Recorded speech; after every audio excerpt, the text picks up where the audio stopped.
Welcome back to Inside the News. I'm Corey Bernardi. Now, the Federal Treasurer, Josh Frydenberg, today said the government's economic management throughout the pandemic has been a triumph. And he showed new data that said 485,000 new payroll jobs were added since September, and that employment levels are actually now 5.7% higher than they were before the pandemic. It all sounds like good news, but is it? Well, joining me now is Institute of Public Affairs Senior Fellow Dr. Sherry Sufi. Dr. Sufi, welcome to the show and Happy New Year to you, which is how I'm beginning all my interviews tonight.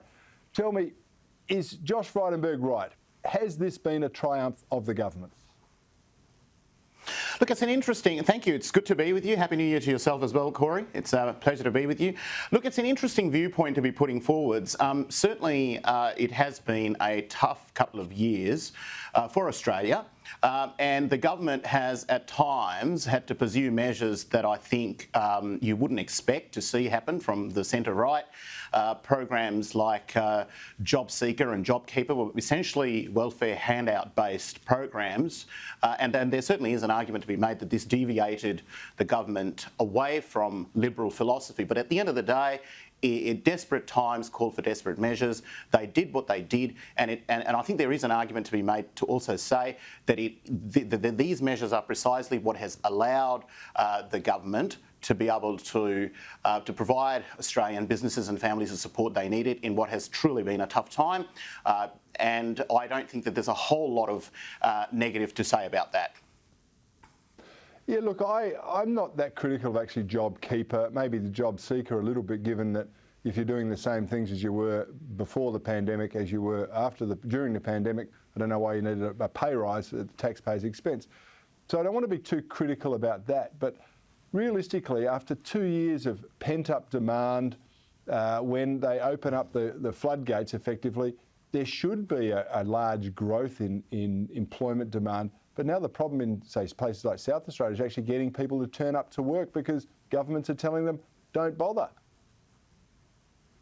Yeah, and what the Treasurer has said is that in the last quarter we've seen the growth of 485,000 additional jobs, and concurrently I think they're also saying that there's been a 1.8% decline in welfare dependency. So we can clearly see that in recent few months that we are headed towards an economic recovery, and I think broadly speaking we also need to start to sort of go into a different mindset now. We can't forever remain in this sort of pandemic-prone mindset where we're in this state of emergency and desperate measures have to be pursued. I think we've got to start to sort of shift out of that. We've reached, close to 90% herd immunity. We have vaccines, something we didn't have 2 years ago at the time when this thing first kicked off. And Dominic Perrottet in New South Wales case in particular has been absolutely exemplary in facilitating that transition out of the COVID pandemic mindset towards going back to enjoying the usual freedoms and liberties that we're so used to as Australians. And I think that we need to welcome that even further at both the state and federal levels. Dr. Sufi, I welcome that, and I think he has been a beacon of light and hope for many of us. But how do you think we're going to look back on this period? In 20 years' time, we'll have possibly $1 trillion plus in debt in the next couple of years. There's no prospect of a surplus on the horizon because it seems that governments don't want to wind back too many programs. Is the next generation going to thank us for what we've done here, or are they going to rue the albatross that we've laid for them, that we've attached to them, that's going to weigh them down as they try and develop their own prosperity? I think that will by and large come down to what happens from here on in. Not so much how we've gone about the last couple of years, but what happens in the next couple of years. I think the pandemic really did catch us off guard. We've been quite a comfortable and complacent society in many respects. We've been a stable one, which is both our strength as much as it's a weakness, because when you haven't experienced something quite like what we went through over the course of the last couple of years, you can be caught off guard. Part of the reason why why I think that, you know, the shift that we had away from liberal philosophy and sort of creating these handout-based mechanisms that you wouldn't typically expect from the liberal side of politics, the conservative side of politics. I think part of the reason why we ended up in that paradoxical situation is because we hadn't expected something like this to happen. So there's plenty for us to think about over the course of the next couple of years, and plenty to reflect on and be more ready. Anything can happen, you know, at a time when you least expect it. Yeah, well, that's true. There are known knowns and unknown knowns and so forth, as Donald Rumsfeld told us. But not surprisingly, the Treasurer told us this morning that the election is going to come down to jobs. He loves that narrative, of course, with figures like these. But there must be some other things that you could see and others might see as impacting the election result. What do you think are going to be the pivotal issues facing the electorate come in the next 3 or 4 months? Well, Corey, how about I approach this slightly differently? I did concurrently see a report, in addition to the Treasurer's data this morning, a suggestion by KPMG that we need to start looking at bringing in an additional 350,000 new migrants each year.